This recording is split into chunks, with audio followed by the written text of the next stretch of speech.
Hi everybody and welcome to another By Pen and Papers episode of Citizen Sleeper 2 Starward Vector.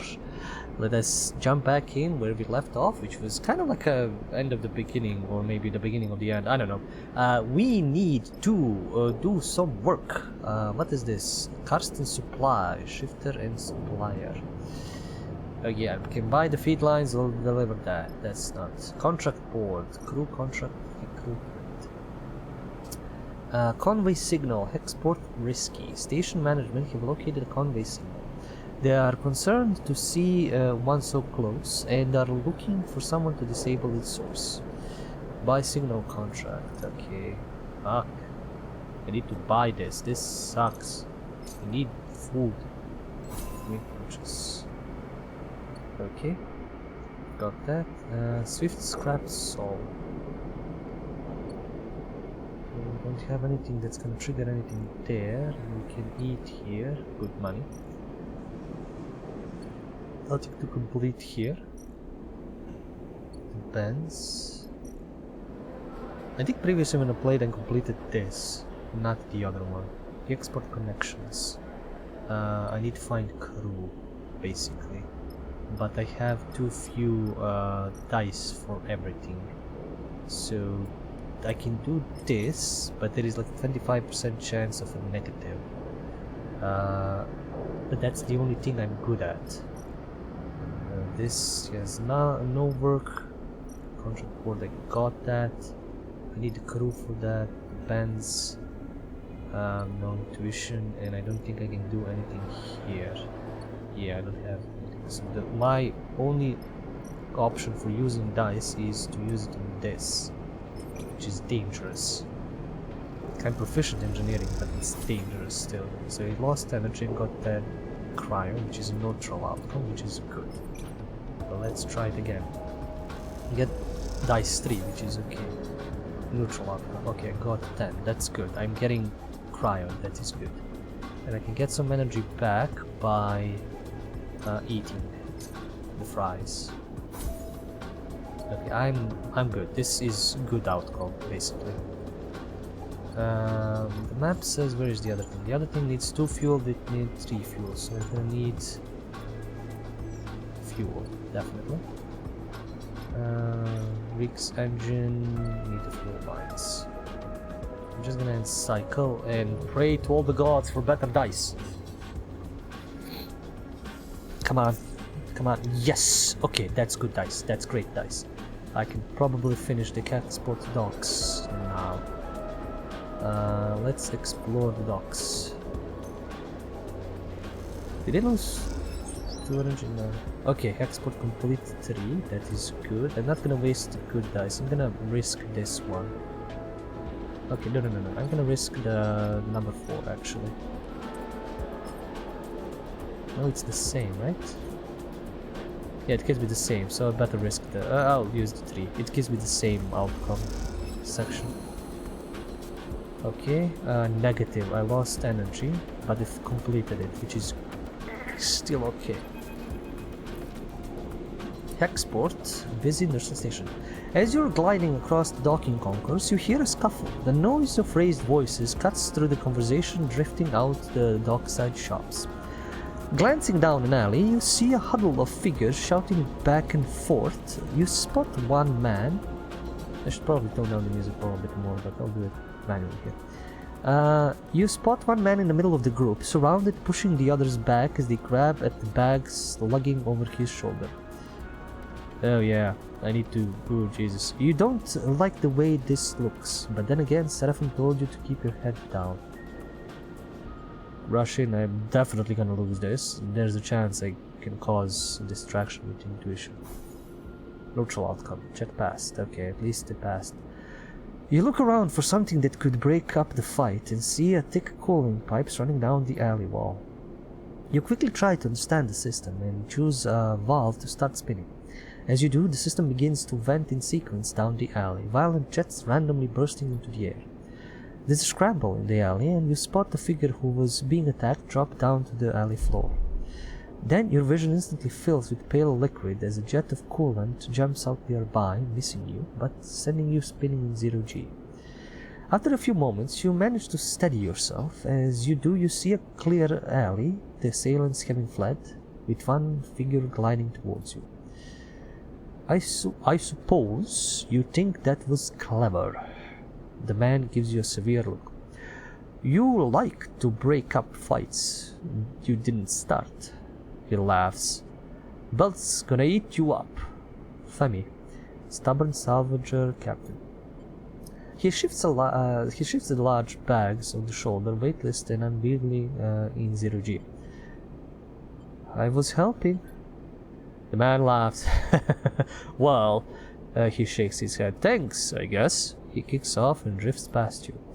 You watch the man go, and then, after a moment, he stops and turns back. He rubs his forehead, looking down as he does. What is your deal, anyway?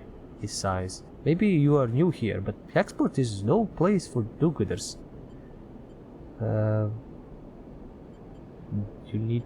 I know what it's like. I need help. You needed help. The man smiles.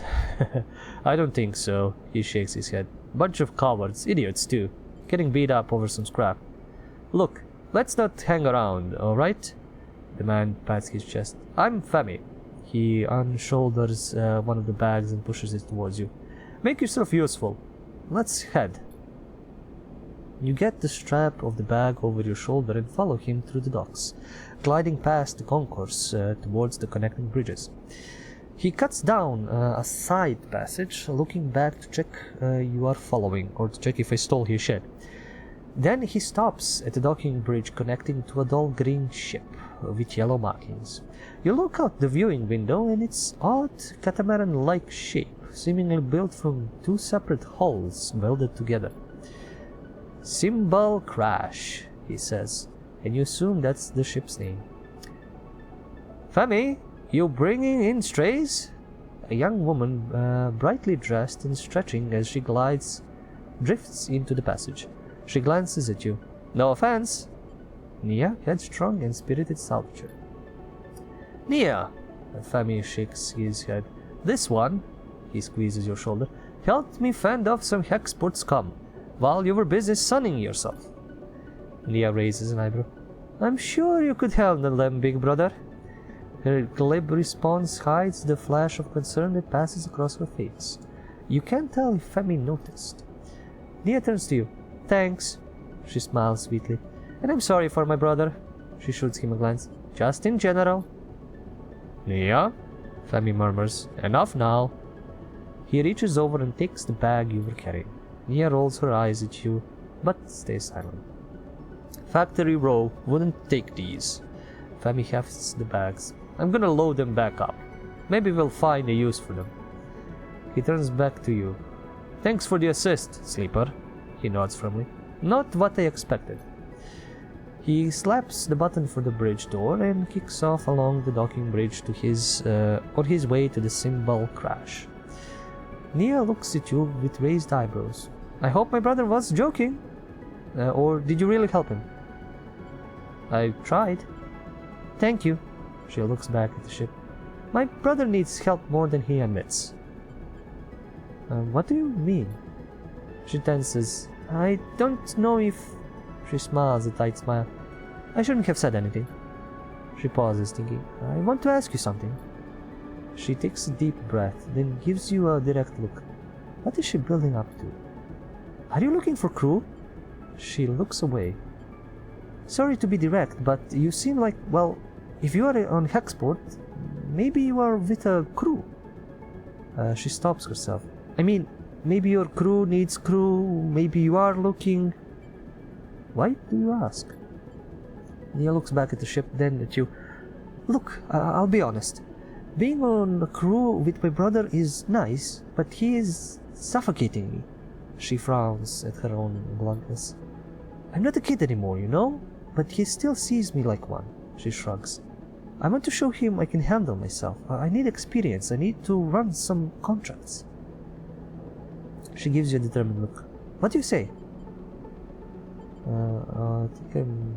Shouldn't I ask your brother? That is exactly the point. She shakes her head. No, you should not have to ask my brother. Her eyes flare with anger. She catches herself. Sorry. She pauses. I'm a good scavenger, alright? You can use me. She smiles. I can spot things, find gaps, ways in it. She folds her arms across her chest. I know what I'm doing. Fammy taught me well. She glances back at the ship. Just consider it, alright? Let me prove myself. Suddenly a shout comes from the ship, echoing down the passage. Fammy. He makes both of you nervous. Nia looks in his direction. I should go. She pushes off towards the docking bridge. I'll be waiting. Nia gives you one last glance as she departs, then disappears into the docking bridge, leaving you alone in the passage. New local crew available. Minor drive complete. Upgrade points available. 1. Okay. So it's that. Get feed lines. Complete the board contract. That's already selected. I got the point, but I don't got the point to sort anything. Great.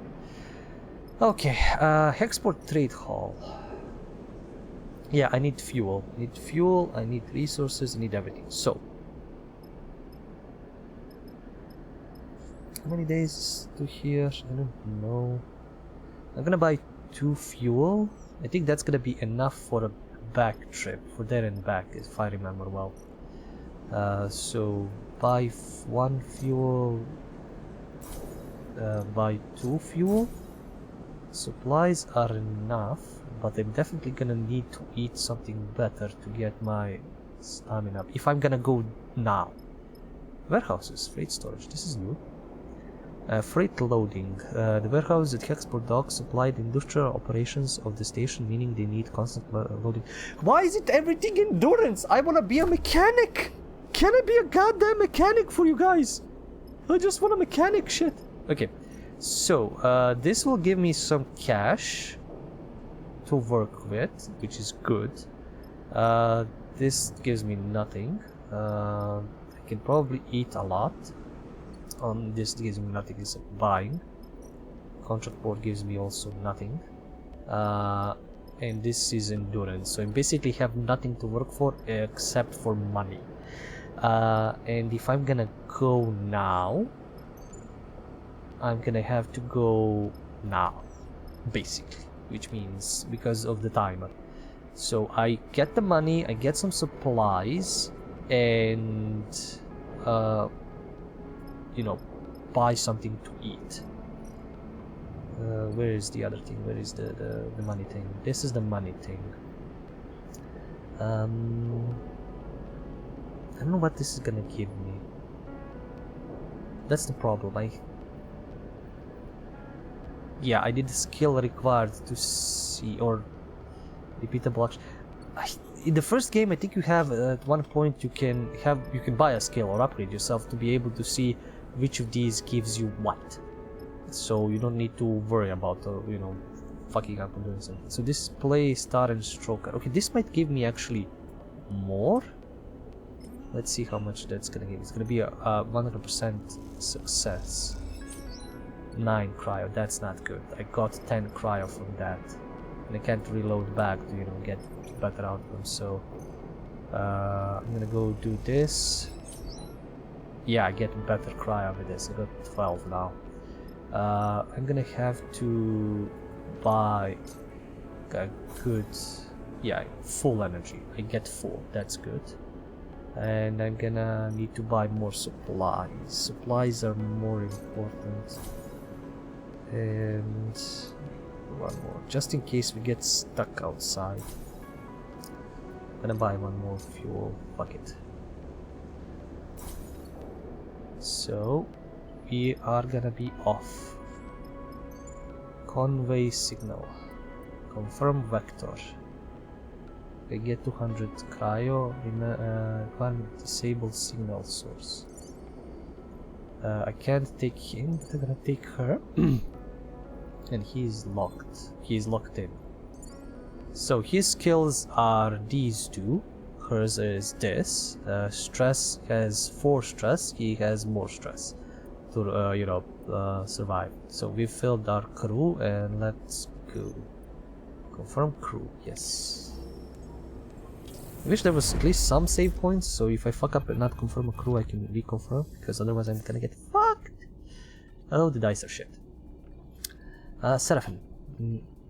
It is a drone. Seraphim spots the signal source first, the light barely shimming off its dark hull plating. A design trait that betrays its covert use. A flash catches your attention and you see a rent in the hull through which red lights pulse. Wounded. Seraphim shakes his head. Wish they'd finished the job. You've seen one before? Seraphim looks back over his shoulder towards you. We've seen one before, don't you? He sighs. Sorry, I know it isn't your fault. He looks at the drone. Lane had us work on one in Darkside Bay, though it was barely a shell, disarmed and deactivated. He had us searching through its guts for salvage. Even that one gave me creeps, and it had its core ripped out. He pushes the ship closer. This one is still alive. Conway, Mia kisses her teeth. Corporate scum. You glance over at her and see the fire in her bright eyes. They don't even dare to come here and force us out themselves. It's all proxies and drones. She shakes her head. Typical core-bred cowards. Run into them before? She glances at you. You might say that. She looks out at the drone. You won't see me taking my eyes off that thing for a second. Seraphim carefully guides the ship closer. You watch the drone. System is full of these things now, running missions for their operators. Rare to see one out in the belt, though. Maybe not hit. Maybe got hit during a run-in with Senate stat mercs. Senate stat guys were the ones who kind of were evil. Almost killed me as I was finishing the previous game. Almost. And a good friend of mine.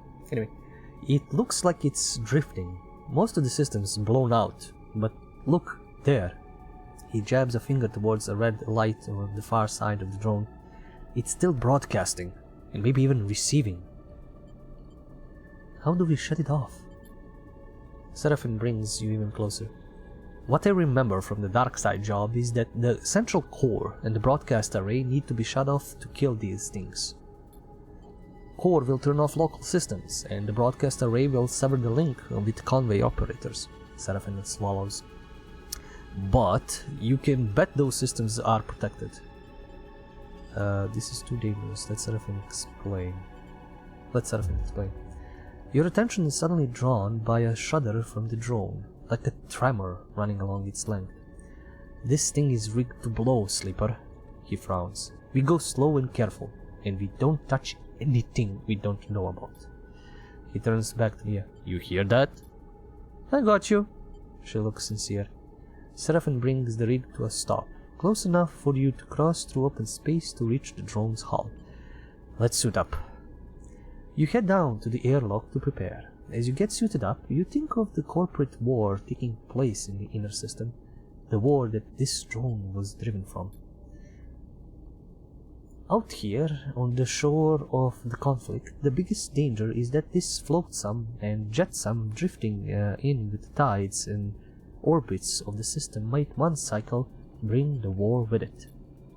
For now, the belt is outside of its reach, but looking out the red pulsing drone, that doesn't give you much comfort.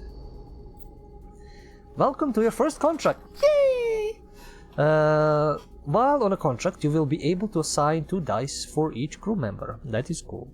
As you would assign your own dice. Pay attention to the crew's skills to use them effectively. On certain outcomes, crew will take crew stress. When their stress is full, you will no longer be able to use them to perform actions. While on a contract, your energy bar will automatically be supplied for each cycle that you have available supplies. Oh shit, I should have bought more supplies. When your supplies are depleted, both you and your crew will take 1 stress per cycle. Contracts also have their own contract stress. When this bar is filled, the contract will fail. Good luck. Okay, yeah. Was this in the demo? I forgot.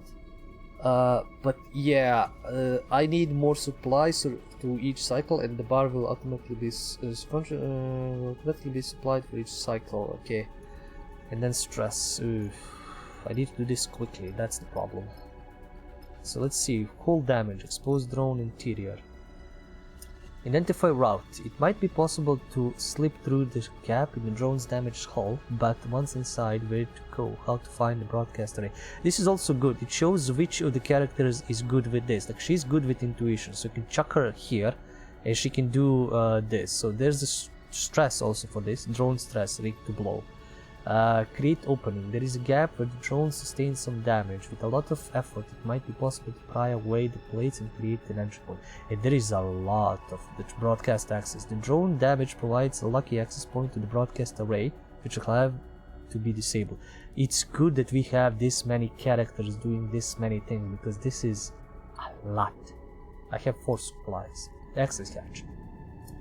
Reprogram hatch. With the drone in such a reactive state, ready to fry itself in defense, perhaps reprogramming the hatch to open up to your crew is the best approach. Release the hatch. The drone is in a delicate state, and any damage could cause it to trigger its self-destruct. It will take skill to release the access hatch. Control access. Getting inside the drone requires care as much as force. Conway is highly protective of their proprietary systems. Yeah, I need to really carefully just do everything. Both of these. Is this like a... Are these engines in the back? Is this like flying as a brick? Probably it's flying as a brick. Okay, so I am good at engineering, so I'm gonna try and hack these. While these two, and maybe me at some point, will try to do these. So like, she's good at this, so I'm gonna give her, because she's gonna, you know, slip through without issues. Let's see, identify route. It seems that the yellow cabling is part of the broadcast system. Following it may be the key. We got 2. We need way more, but it's just these 2 I think I need to do, and maybe one more after, if I remember from the memo. But if we put this, she's just, there's a chance we fuck up. So I'm not gonna do that. I'm gonna do him there. There is still a chance for a fuck up, but technically it's a chance for a fuck up on both of them for this, because it's not that great. I'm gonna try and see what this does. There is a chance for a fuck up, but there is a chance for a success. Control neutral outcome. You just gain some stress. As your stress increases, you will have a higher chance of taking damage to your dice each time you roll them. Yeah. So this will take damage on the other one. So this is gonna be a problem. I'm gonna... If I commit these, this is gonna be dangerous. This is still... That was a neutral outcome and I took stress. So I'm gonna take damage from dice ones when I roll. I'm gonna try and release the hatch again. Oh, I got +3. That is actually good. That is actually great. I'm gonna do that again, because I might complete this and have other guys do other things, because they are useless at the other ones. While on a contract, you can use your push ability to give you an edge in a tricky situation. Pushing cruises one stress, but will give you a key advantage based on your chosen class. You can see your current push configuration if you hold your mouse over the button on the screen, the character screen. Your push can be upgraded and configured on the character screen. Okay, so I can get +1 stress to +2 to the lowest dice, which would be good. -1 stress on focus die pro outcome. So if I get a positive outcome on it, I get less, which would be good if I, you know, use. But the thing is, you're not gonna leave. The problem is, you're not gonna use this when you have good dice. You're gonna use this when you have bad dice. So this is gonna be the best thing. Would be I have a +3 left over, and I can use it to basically go to +5, which has a more bigger chance for a positive outcome. Can I reduce stress in any way? Load the supplies. No. And I can't do this. There is nothing here, so I can't reduce stress. I need to focus. So I either do this with a 3, which I am gonna risk it. Positive. Fuck. Okay, this is bad. This is really bad. I gave drone stress. I don't want to give drones some stress. So I'm gonna try and do this. I was already thinking that. Yeah, you guys have 1 and 2 dice. That sucks. Okay, broadcast neutral. Okay, that's good. That's good. I didn't get any stress. Didn't get anything bad, so we are good to go. I won't put any of these because this is 50-50. I don't want to do 50-50. 50-50 is just painful. So hoping for better dice next cycle. Yeah, my energy is full basically. It's not gonna go down, whatever happens, but other stuff will happen. So I didn't. Oh wow, this is actually good. Okay, their dice is also not that bad. She has a plus in this, so I'm gonna go with this. She's gonna complete it 100%. Okay, that's good. Pretty slick, yes you are. He's gonna do this because there's a 50-50 chance. Neutral, broadcast S. Okay, there's still a lot they need to do on these two, but I'm probably gonna unlock this one on this turn. This dangerous skill. Still. +1 stress, that's not good. I don't, for a neutral outcome, I don't want to get stressed. But I need to complete this. Okay, got it. We completed this. You hear the bleeping immediately. Among the chambers in cabling. Among the chambers in the cabling of the drone's interior, something has started counting down. Guys? Nia's voice comes hissing through the suit's comm channel. Does anyone else hear that? Because I'm getting nervous. Shit, Seraphine's voice joins her. This is what I was worried about. Are we screwed? I can't be sure. Seraphine has dropped his voice to a whisper, as if that might make a difference. Either this thing is about to send out a distress call, or it's about to blow. We got to shut the system down fast. He pauses. Then we move on to the other side, because bet you there's a surprise waiting for us there too. We good? Nia sounds tense. Am I heading back to the ship or what? Seraphine cuts in. We're good. We keep going. He shifts off the channel. You take a moment in silence. Alright, time to deal with this fast. Then get over to the other side before something happens. New location, control system, drone control.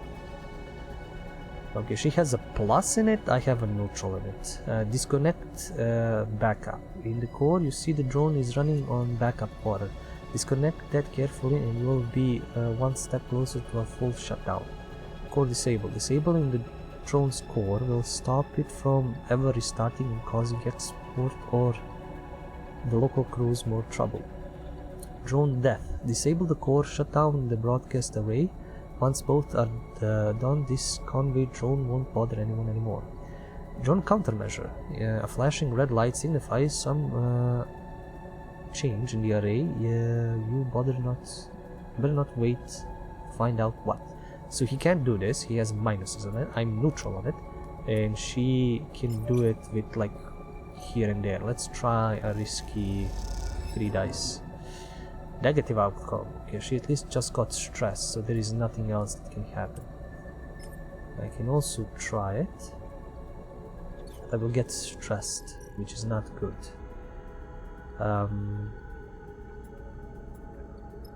Okay, I can push, get this to a 5. If I get a positive outcome, with the focused die, I can get my -1 stress. Fuck, neutral outcome. That's not good. Okay, let's see if this is gonna give me more stress. This gave me more stress and it got a negative outcome. That's not good. I'm not. It's not good that I'm stressing so much. Okay, risk it one more time. The fact that the 25% chance it got a negative, it's bad. Okay, positive, core disabled. Good, good, good. We finished this. Now we just need to stress it out, I guess. Use the pole dice and I was hoping I'd get a positive outcome. God damn it. This is what the dice rolls in. Oh, and I broke dice. If you have taken damage to dice because of stress, you have taken damage to dice because of stress. When your dice are rolled at the start of the cycle, your stress dictates if you take damage or not. Higher stress means a higher chance of damage. The white markers above the stress bar will tell you which numbers will damage your dice when rolled. Yeah, that's why I have 1 and 2 gonna be damaged. Each dice has 3 dice health. When it is depleted, the dice will break and must be repaired to be used normally. The markers above the stress bar show which dice rolls will damage the dice health. The layout of these markers depends on your difficulty. So that's what the difficulty change is. I'm gonna switch the difficulty, probably, because I want to survive. I don't know. When at the hub, you can reduce stress at the rig bunk's location. Okay, I need to do that. She got decent dice, he got perfect dice. Okay. So, now to distribute the dice properly. I've got minuses and bullshit, so I'm not gonna even try. I'm gonna try and get her to do this with a positive and negative, which might be good. Broadcast. Neutral is giving stress, which is bad. But she is the one that can do this, I think. Okay, broadcast access. I'm gonna need to sacrifice his 6 because this is gonna complete this, I think. No, it didn't. Fuck. I have minuses, I have a plus on this, but it's gonna give me a stress if I fail, so I gotta risk it. Okay, got stress, which is bad, which is really, really bad. New location, broadcast system. Damn it. Need 3, and I'm the only one who can do this. This sucks ass. I'm the only one who can complete this. And I got a negative outcome, which is even more stress. Oh boy, this sucks, because I'm the only one who can do this. These both suck. If I put his dice, it's gonna go to 1. The only way I can do it if they roll 6s. Oh boy, I'm gonna die. I'm gonna get dead. I'm gonna get dead. This is not good. This is not good. This is not good. This is not good. This is not good.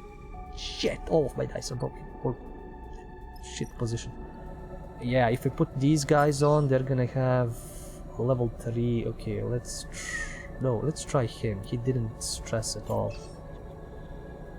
He's not good at hacking, but okay, array disabled 1. Okay, so he's at least done something. The thing is, if a negative happens, we are fucked.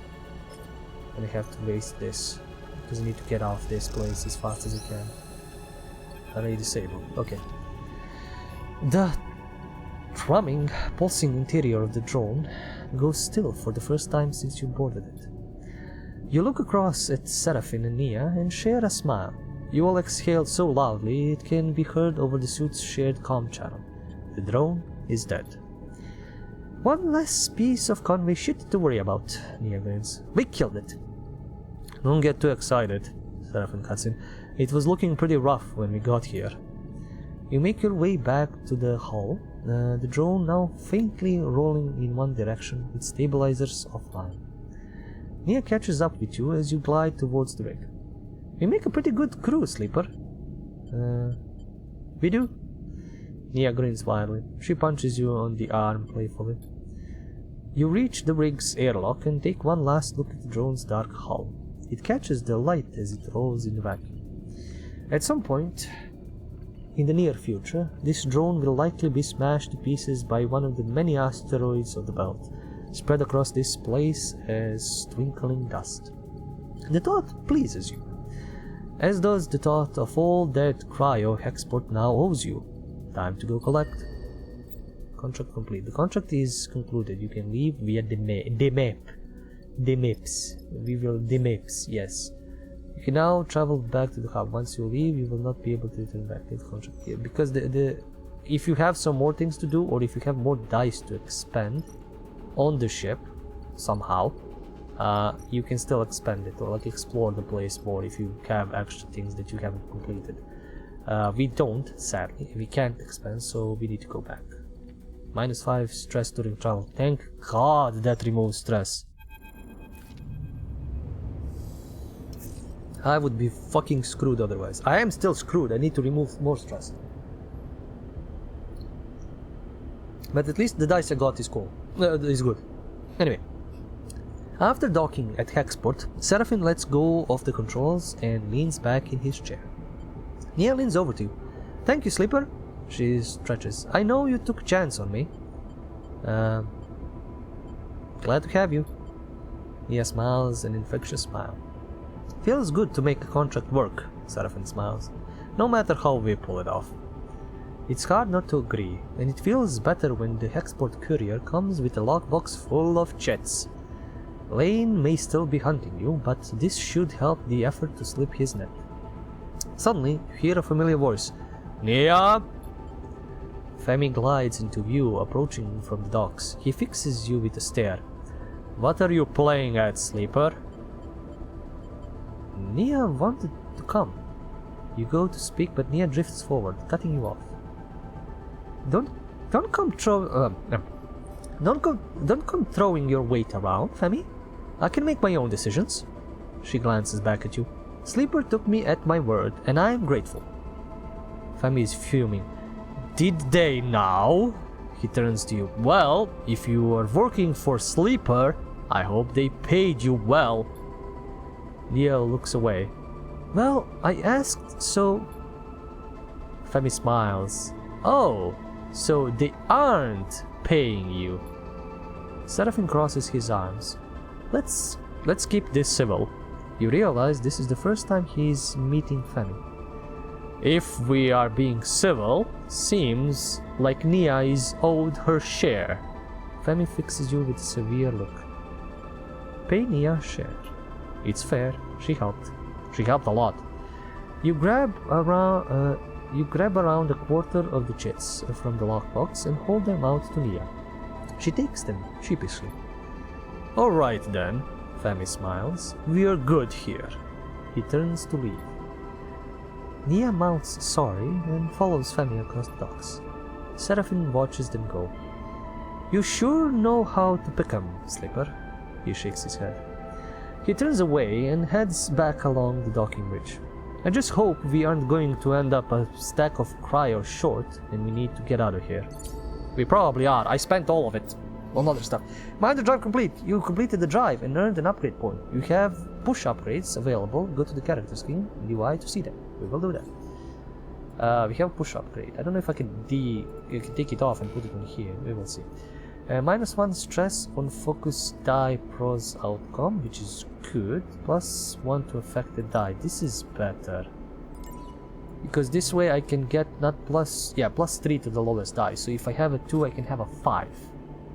Yeah, math is math.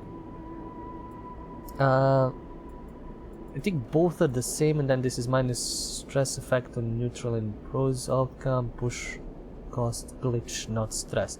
I have no idea what the glitch is. That's probably the new mechanic. But I might take the other one here and then continue on. Can I remove it?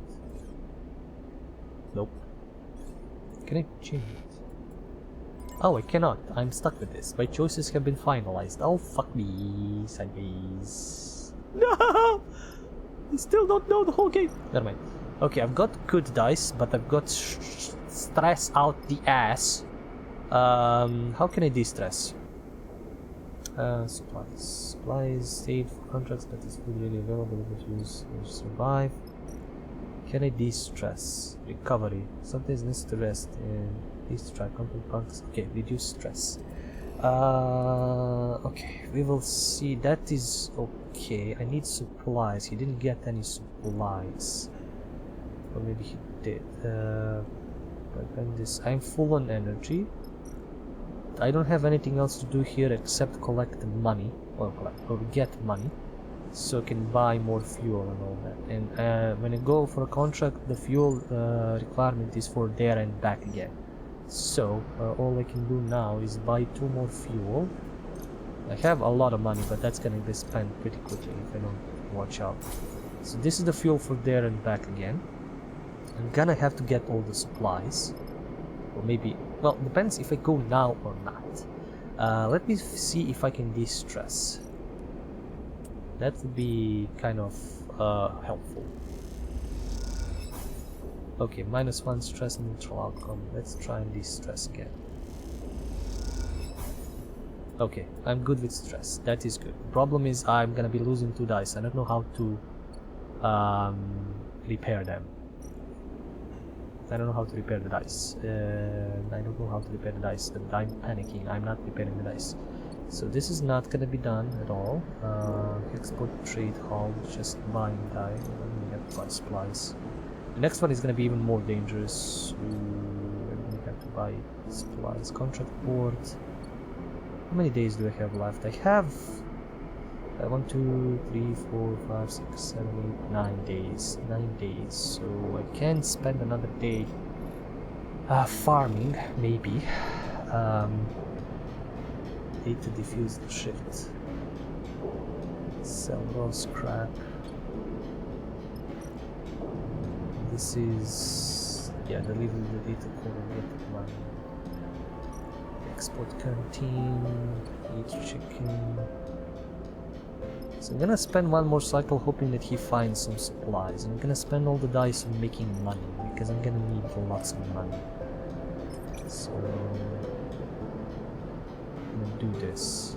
I'm gonna try and see what the fusing thing is because I'm definitely getting more money here for the positive outcome. What is the diffuser? What does that give me? Cryo, okay. Okay, so this gives me, this whole area just gives me money. I'm gonna buy 1 supply for now. I'm gonna vest.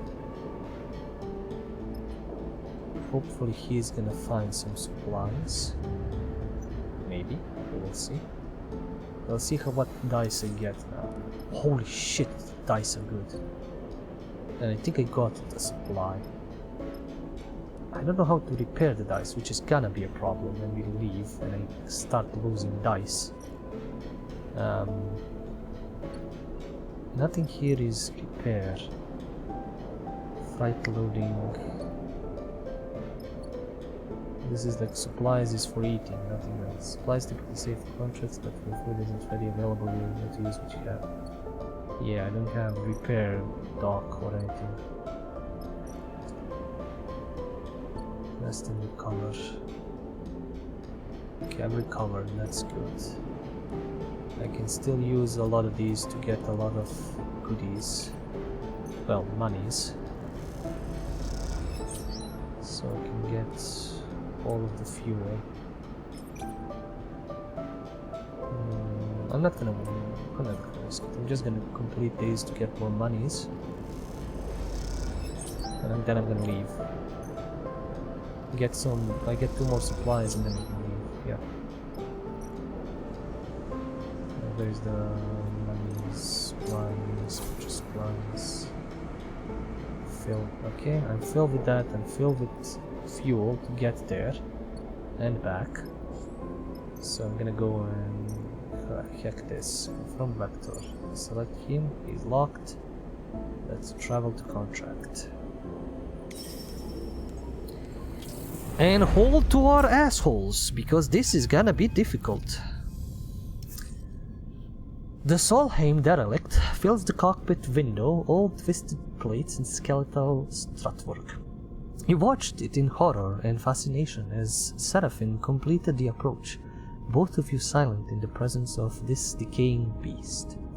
Now, as you settle beside it, Seraphim is the first to break the silence. I got shit dice! Yay! Time to get stressed! This thing is already dead. He shakes his head. It's a corpse, sleeper. He nudges the ship closer, looking for a place to dock. I touch this thing too hard, it'll crumble into dust. Let's not do that. What were you expecting? I was expecting... Seraphim squints as he adjusts the rig's thrust. A scrap contract, like you said, not a death trap. Take us there.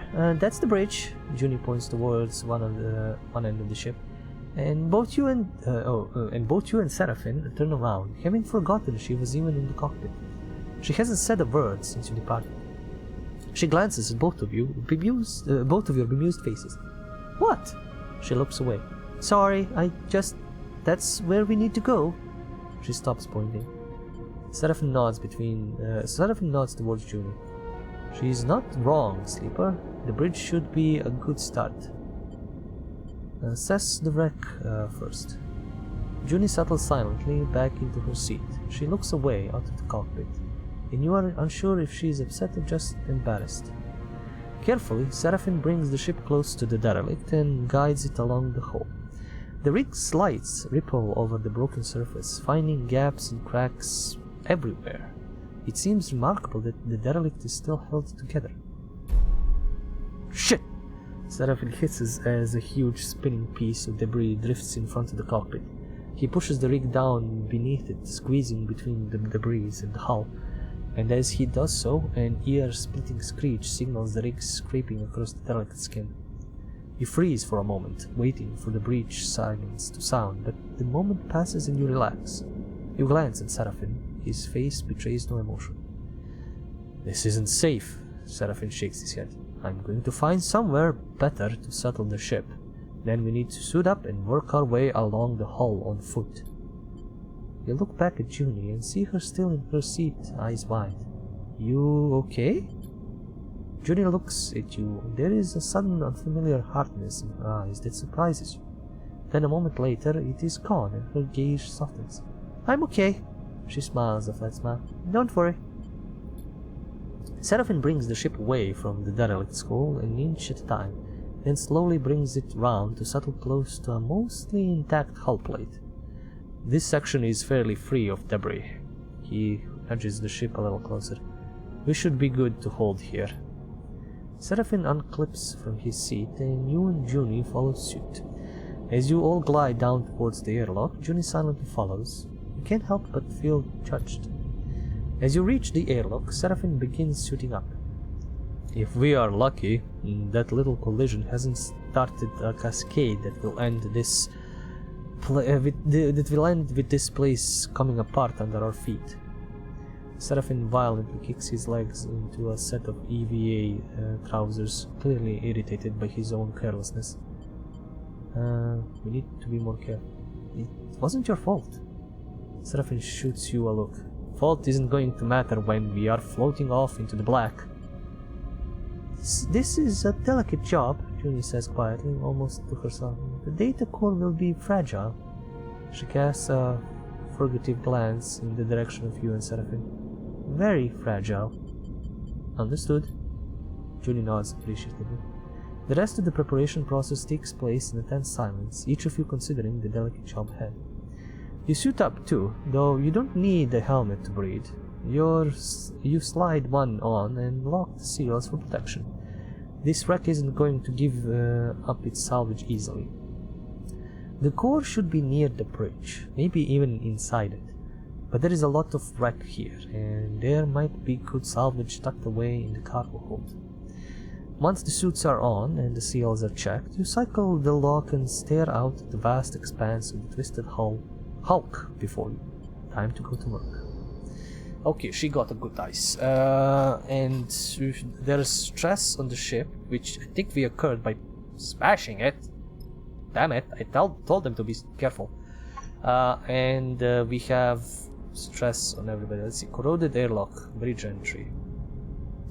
Lock this section. It will take longer, but cutting away the lock layer by layer is the safest way to make it... okay, I can do that. Force the lock. Forget being delicate. The clock is running on the contract, and forcing the lock is the fastest way to gain entry. Like, these are more delicate things. Like, events will happen in these, which is dangerous. Bridge entry. The airlock on the derelict is rusted shut. Opening it is necessary to enter and investigate the wreck's bridge. Okay, this is depressurized bay cargo hold for looting. Clear cargo doors. There are layers and layers of broken hull plates blocking the cargo doors. This will require some heavy work. Find access point. There has to be a way in amongst the shattered hull. Searching will be slow, but at least the derelict will remain stable. Okay, I'm not gonna push this. I'm not gonna push my luck in there. for the stress reasons. Both of these, this is risky, so I can still maybe do it without much issues, as long as the stress is not a neutral outcome. Bridge entry, okay, that's good, that is still good. I can still do this. One by one. Okay, that's positive outcome. Let's see this. Bridge entry, okay. Problem is, I don't have anything to use Junie for, because Junie is minus on everything. Like, I can chuck her here and have a 4. Or I can chuck her here and have a 4 as well. It's a risky job, but it's the only thing she can do, and I need to get access quickly, so I can do other things. Okay, negative outcome is just stress. That's okay. She can deal with stress. I don't want to break the ship apart. That's what I'm risking, and I think danger is gonna be breaking the ship apart. So I'm gonna risk the stress dice as well. There is a chance for positive. Okay, positive outcome. Good, good. So we used all of our dice. I'm not gonna use danger unless I have at least a 5, because the moment I trigger something, something is gonna start breaking apart. We are doing decently for now, so I'm gonna risk taking an end of cycle and seeing what new dice come about. Okay, they both have good dice. I have shit dice, but that's okay. It's okay. I can get 1 4. Again, I'm gonna use my dice because their dice are not gonna be. They need to use their dice for other things. And this. Come on, come on! Damn it! Damn it! Risk it. I need to complete this. I need to complete this so they can do their job. The lock is open. Time to move in. The bridge of the derelict lies silent. The pale beams of your suit lamps catch rows of terminals and clouds of glittering dust. Wires wave like seaweed, and the whole scene appears as if underwater. Chaotic, but still. Junie glides past you, disturbing the dust and taking you by surprise as she does. She has been a stoic presence so far, but in this moment she seems drawn forward by some force of curiosity. You watch as she bats away debris and begins checking terminals. What are you doing? Junie doesn't seem to hear you, or at least is ignoring you. She's already prying an access panel off one of the more intact-looking terminals, and as she does, puffs of rust color the vacuum around her head. Around her head, approach her. She turns back to the terminal and finishes prying off the plate. Then quickly she reaches inside, fishing around for something. Her hand comes back out with a waving cable topped with a thick connector. As soon as she sees it, she slips a keyboard-sized deck out from somewhere on her person. She runs her hands across the back until she finds the right port and slots in the connector. All of this happens in a few seconds. The routine, practiced and precise. It is hard not to be impressed. Not your first Solheim ship? She glances at you, a nervous look on her face. Does she think you are accusing her of something? She shakes her head and goes back to her work. Junie's fingers dance across the deck's keyboard, and a burst of static lights up the Solheim terminal screen. The sudden burst of light and color takes you by surprise. Junie's fingers tap away, the terminal screen flashing with blocks of color and lines of code. It buzzes and vibrates, its long-dead systems forced back into chaotic life. Then, all at once, it goes dark. The terminal is dead. Shit! Junie hisses beneath her breath. Useless. You cannot tell if the insult is directed at the terminal or herself. Find anything? She looks up at you as if she was just waking from a dream. No, she pauses. Nothing useful. She protectively slides her deck away. The cradle with the data core can't be far. She pushes off from the terminal, gliding away from you. I'll start looking. She calls him back and heads to the other side of the bridge. Seraphine glides up beside you. Everything alright? What do you think of Junie? The kid? Seraphine shrugs. You know better than me. Keeps to herself. He squints at her retreating form. Seraphine stretches in his suit. I have to admit, it's nice to be back working, especially now that we are the ones who will reap the benefits. He claps you on the shoulder. Feels good to be taking our fate into our own hands. I know it's pretty rough there, back on Hexport, and out here we're just as likely to get shredded by debris as find the damn data core. But aren't you glad we made a break for it? He pauses and looks down, having asked the question almost by accident.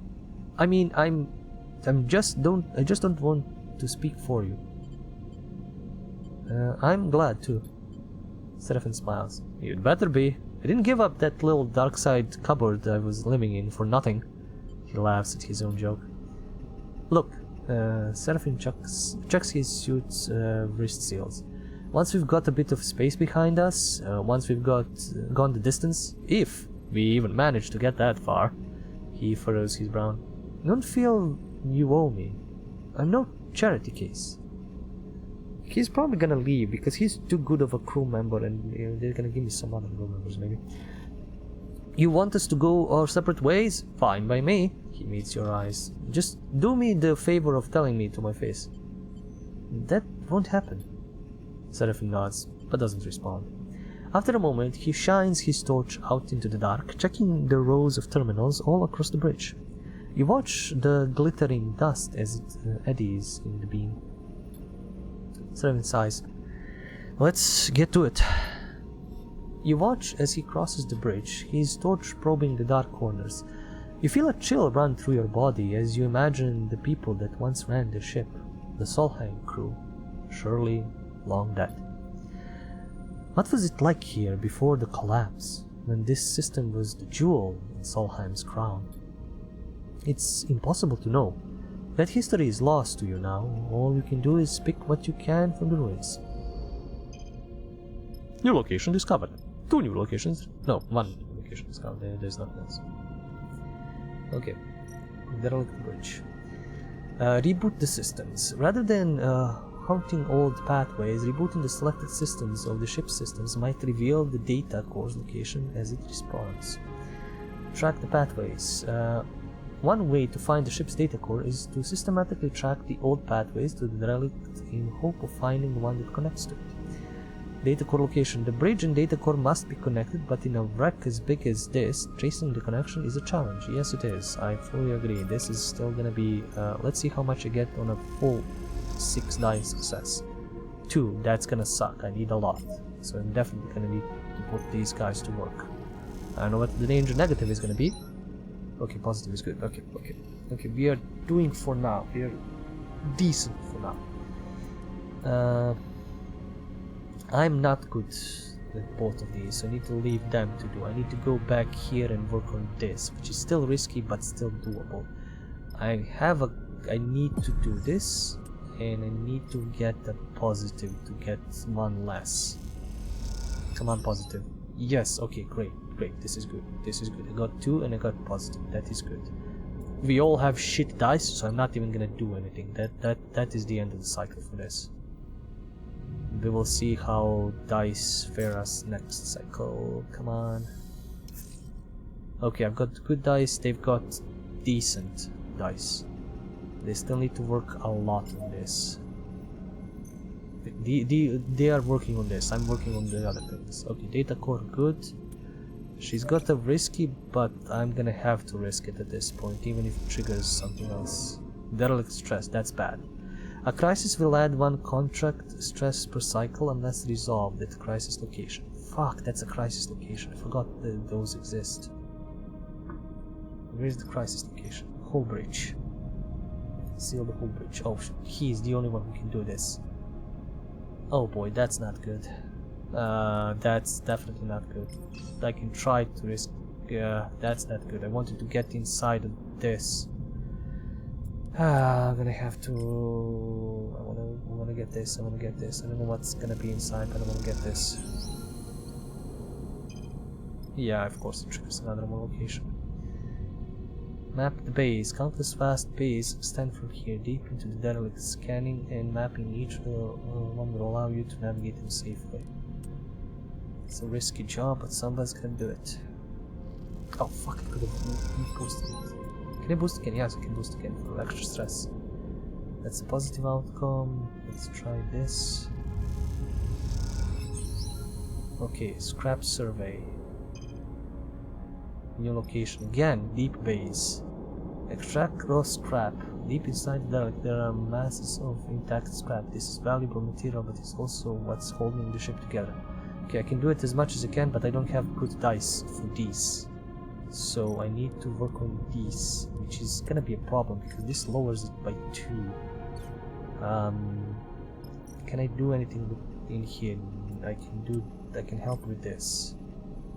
Reboot the systems. I need to help with this. As much as I can. My dice suck, but I can turn it into a 4. And 4 can help a little bit. But I can't get it back, so I'm definitely gonna lose a dice. I don't want to lose a dice, so I'm gonna just have to end this cycle. I have 3 more cycles to complete this, which is gonna be a dangerous thing to do without his good dice. Oh my god, he's got good dice. Okay, he's got good dice. So I either do the hull breach and fix that, or I do this. Let's see how June will fare. It's risky, but it's not that bad. And I can assist. I can assist somewhat, so I need to stop the hull breach. Let's see what positive kills him. 2, god damn it. So he needs to work on fixing hull breach. Okay. She's got 2 stress, which is a problem. I need her dice. I really need her dice. So I'm gonna have to go and assist this. Once we complete this, I can do the other things. Let's try another. Fuck. Really?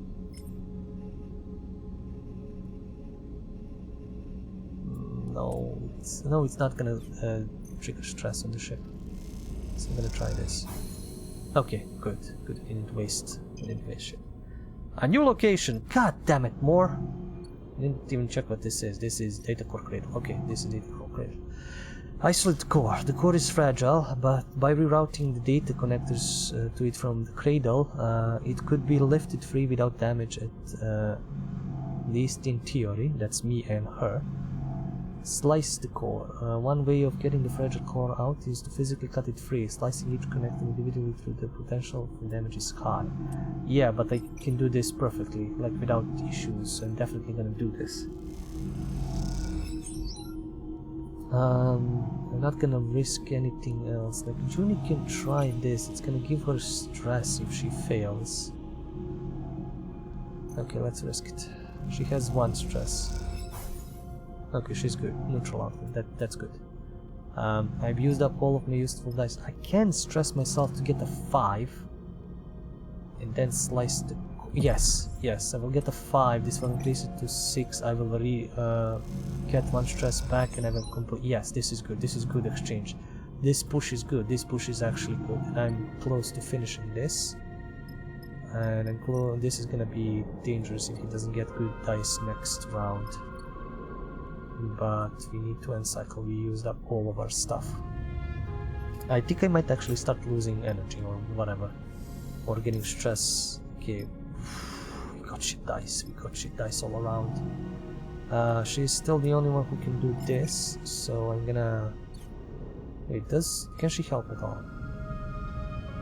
No, this is his job. This is literally just his job. He is the only one who can emergency seal this. Damn it. I don't even have a 6 to use. Like, I can use her, but... I need her for other things. I can't even go here, and I can't... Can I do this? Can I do this on my own? This is risky.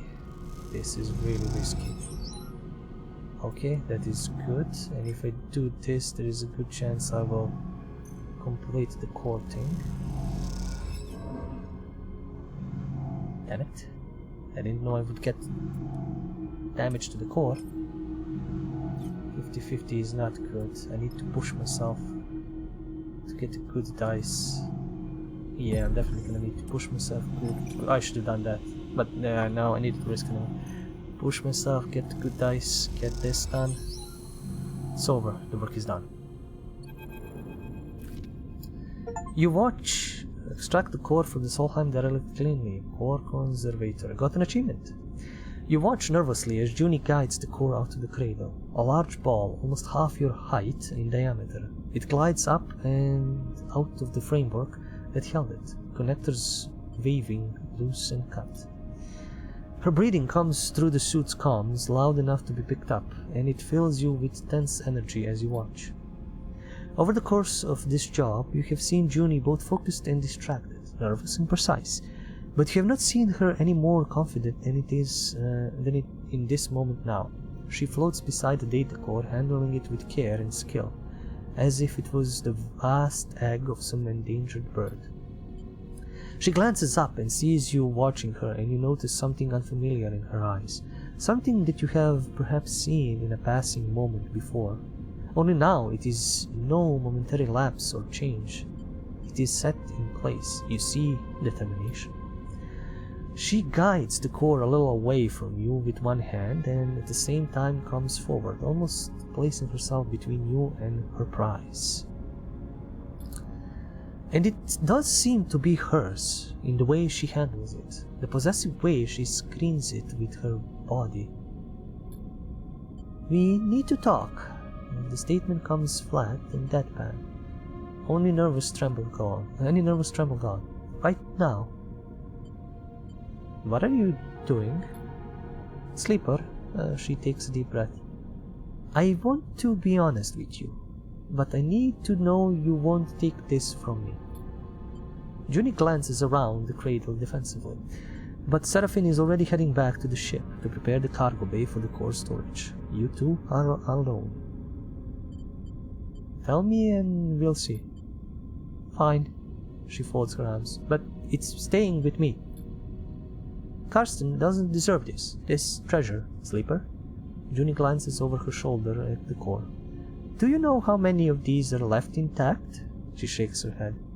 And all he wants to do is wipe it clean so he can use it to interface with Hexport. All that data gone.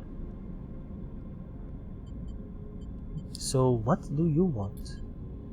I want to extract the data, to make use of it.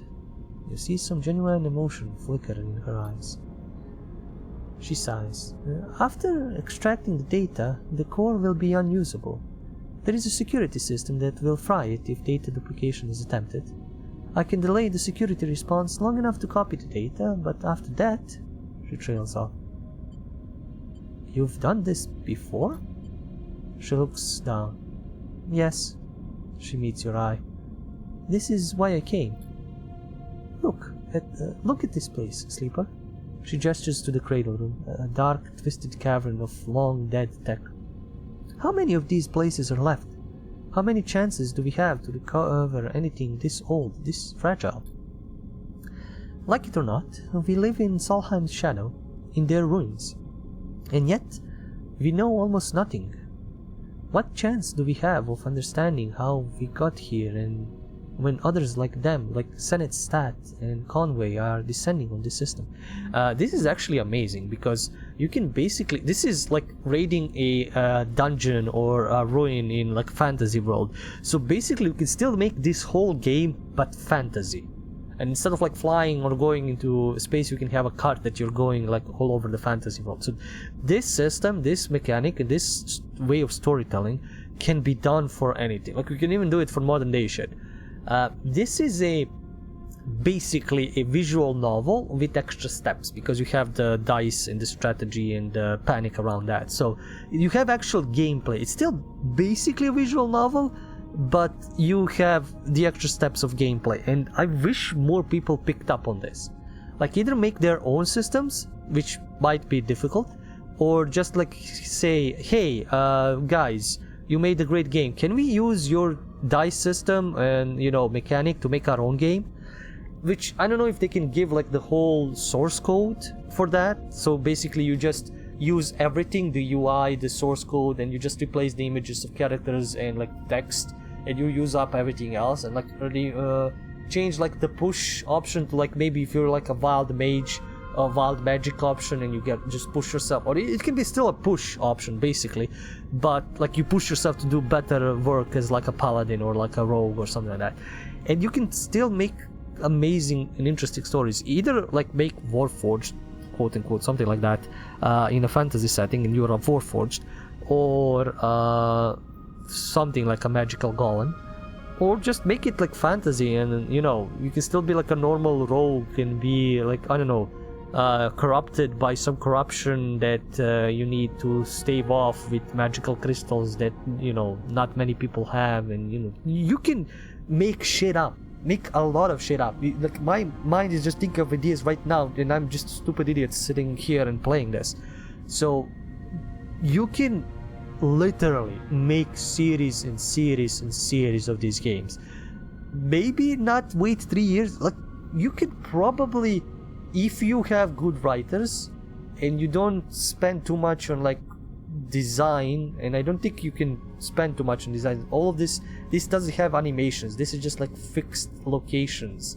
So you can probably, if you have a bigger team, churn out these like yearly, like a yearly game of like, because I see a lot of teams, and especially in my country, where they have Hoppa games and they churn out like 2 or 3 Hoppa games per year, basically, like hidden object games, because they already like set and they just make up new shit. They have you know, the functions, or like they have the source code, they have the you know, the programs and everything, and just like they just churn out with new ideas and new images that you need, you know, Hoppa stuff or puzzle game stuff.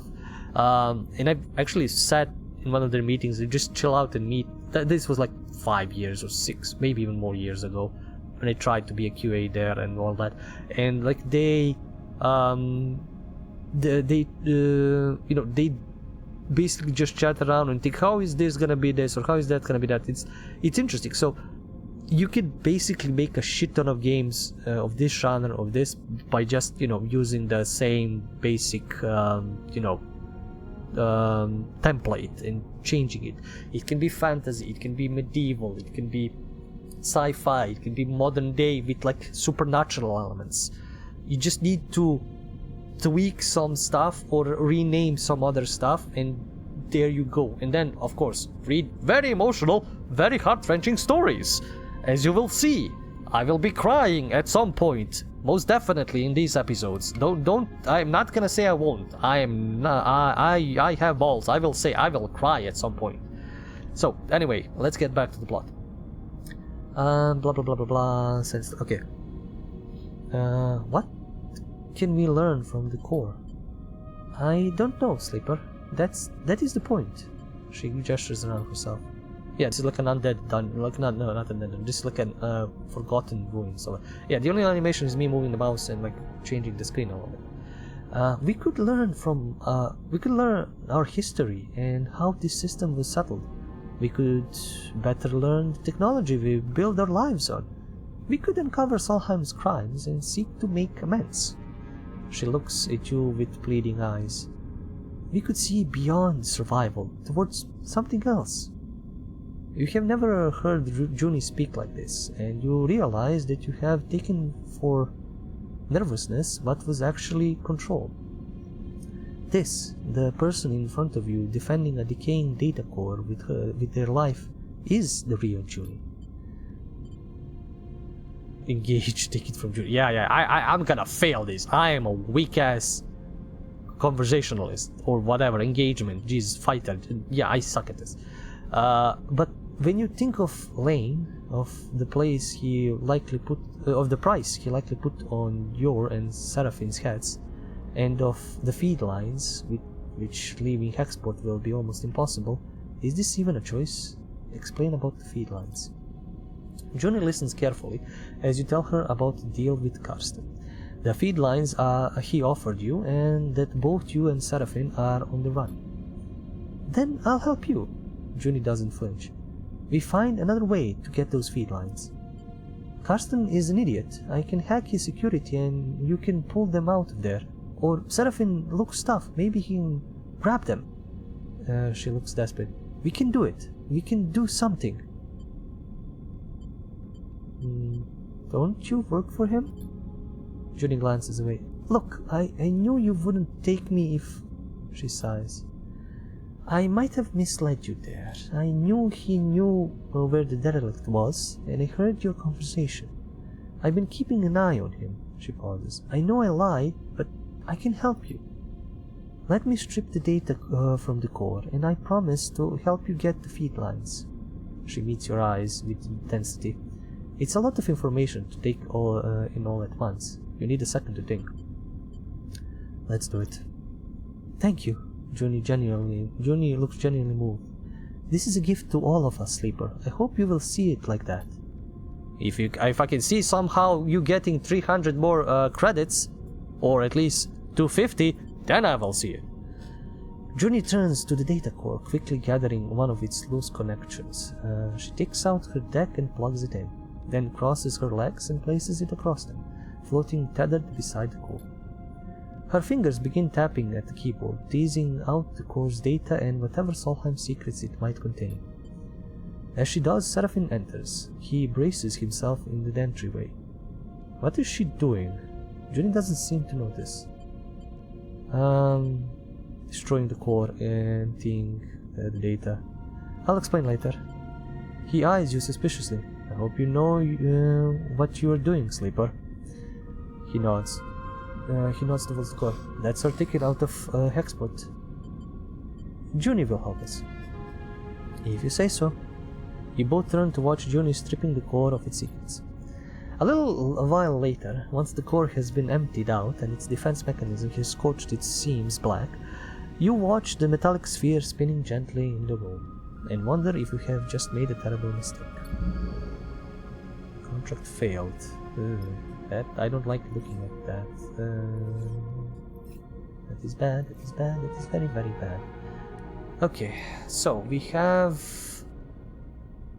one more cycle here. We have how many cycles until these motherfuckers come? 1, 2, 3, 4, 5, 6, 7. Okay.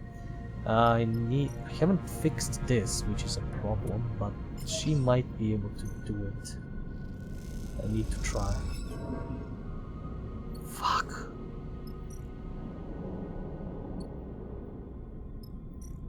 Both of us can do this. Like, even with the plus, I get back to us 2. So we can do it. I need to try and end the cycle and try, instead of fixing that, I need to try and open the other thing. Maybe if I get a 6. You have used all your energy and are now starving. While starving, gain 1 stress per cycle, and any energy loss accrues stress. Eat to regain energy. I know. New crisis action. Yay! Purge protocol. At least she can do it. But I don't care for that anymore. I need to get this, whatever it is inside. 2 crisis active. Yeah. Raw scrap. Okay, this is literally just raw scrap. So however long I stay, it's just getting the raw scrap. Purge protocol. Well, she's the only one who can fix this.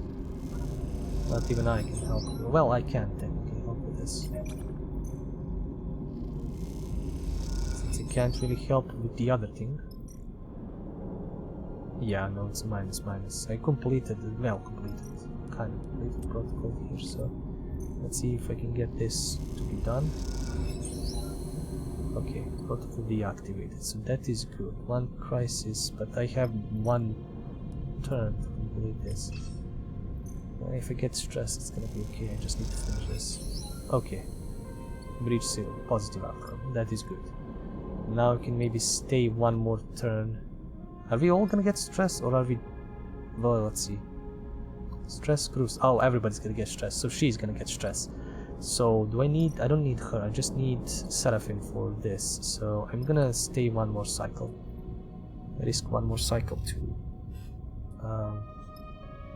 try and get some more loot. Okay, no, that's it. I'm done. She's done. Yep. He gets 6. That is good. I'm gonna get some stuff here because the 2 is useless. Derelict stress. Okay, that derelict stress is not good. 50-50 is... screw it. We're probably gonna be leaving here anyway. Raw scrap. Okay. If I get this, I'm just gonna try and get as much of these as possible. Okay, derelict stress. We're leaving. There is a horrifying large. You're sent spinning through the bay. You were crossing a hole of debris. You watch as the side of the bay silently tears open in front of you, a gaping black maw toothed with flying debris. You stare into it, your breath heavy in your ears, your eyes wide. Suddenly you feel a tug on your back, your tether. As you spin back from the sudden arrest of your glide, you see Seraphine holding on to the other end, reeling towards him. "We have to go, Slipper." His voice comes urgently over the comms channel. "This place is done." You both make your way up through the splitting derelict in silence, charting a path through what were once passages, but now twisted tubes, like intestinal tract of some dead creature. Eventually, you make it out onto the surface and find the rig still tethered, but gashed with debris and scars. You and Seraphine exchange concerned glances. "You're going to pay for this." He looks over the damage. "Let's hope she still flies." You tether together and push off from the hull, Seraphine guiding you through the debris. Below you, the derelict is exploding in slow motion, tearing apart into a swarm of razor-edged shards. I forgot that it gives me 2 stresses on the ship if I fail, so that is my bad. This is my bad. "I sure as hell hope Junie is going to come through for us, Sleeper." You hear Seraphine on your private channel. "Because if you gave her that core for nothing, then this contract was the biggest waste of time I've ever seen." "It's gone." Junie's voice comes through faintly over the comms. "She must already be on the ship. Thankfully, we got the core." "No shit," Seraphine answers back. "Contract's a bust." "What a waste," Junie says quietly, and then the channel clicks off. You arrive at the rig's airlock and bundle yourself inside. Noticing the exterior damage, it looks mostly superficial, but it will no doubt take its toll on the ship. Once you are back in the cockpit, you look out at the derelict's shattered form. It seems you will be its last visitors. Okay, derelict's decaying stress. Okay, it's done. It's done. It's just telling me leave. Just, go the fuck away. I don't have anything to do here. Can't rig bunk. I can't eat. I've eaten everything. We're starving. We lost Junie to the starving. We ate her, so I'm not gonna... I almost clicked cycle. Wait, no. Give me the map. Give me the map. Give me the map. 5 stress. You travel back to once. You can leave. Not able to. Yes.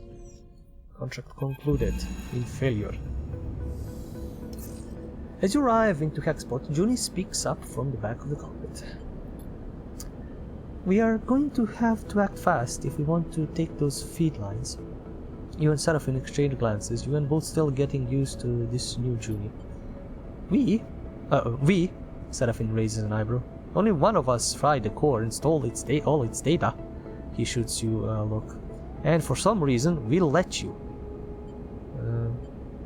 This is the right call. We can make this work. "What I'm wondering, Sleeper, is why we have to." Seraphine looks infuriated.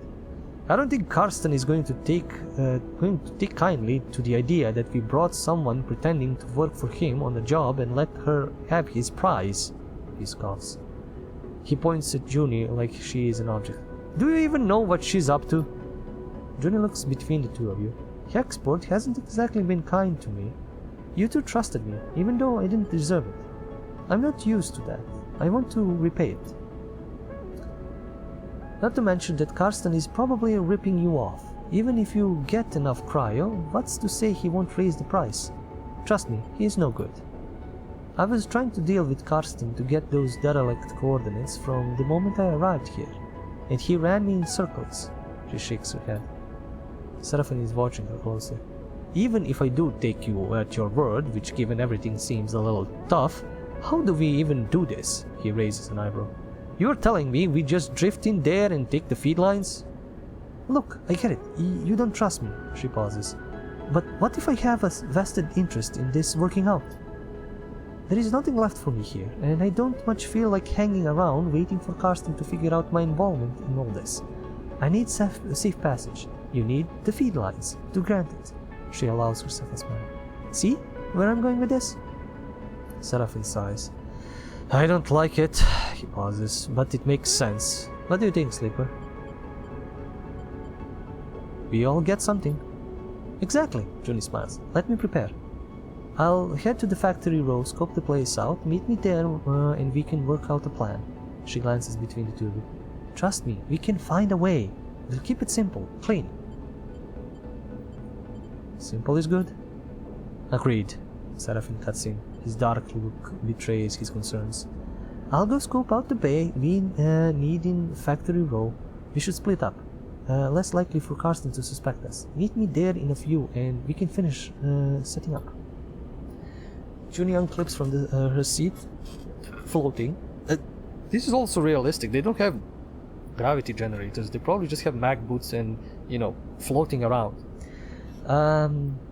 I want to show you I can be trusted, that we can do this. She looks between the two of you. Believe that, please. And with that, she slips away down the passage towards the airlock and hexport beyond. You look at Seraphin. I'm saying nothing, Sleeper. He unclips from his seat too. Either this is the kind of mess you have to go through to get out to the other side, or it's the kind that you never escape. Either way, we are in it now. He leaves the cockpit.